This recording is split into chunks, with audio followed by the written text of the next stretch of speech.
Hey guys, welcome to my channel, and this video I'm going to show you how to fix can't install WhatsApp on your Google Play Store. So it's super easy and we will make sure you get it right. You just make sure to watch the complete video carefully to avoid forgetting anything and making mistakes. So guys, if you are having trouble installing WhatsApp on the Google Play Store, there are several methods you can try to fix the problem.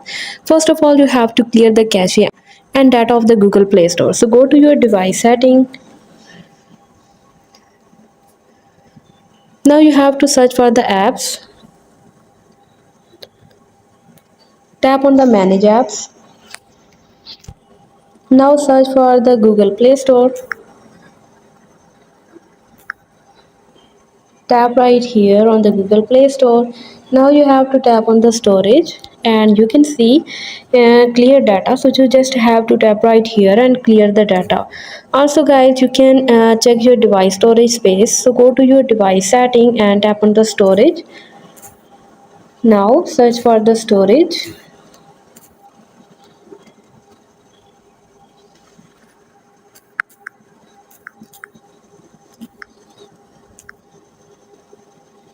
You can see tap on the storage.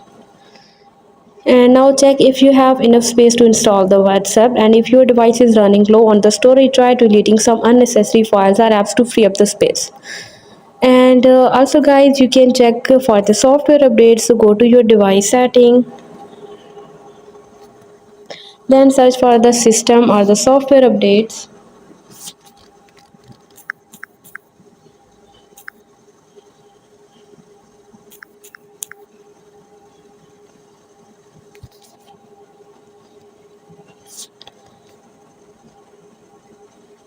And now you can see that all system apps are up to date. So if you don't have, you can just tap on the update option and all the applications will be updated. So if none of these methods works, you can try contacting Google Play Store support or WhatsApp support for the further assistance. Hope you guys like my video, and please consider showing your support by commenting, liking, sharing and subscribing to my channel for more valuable content in the future.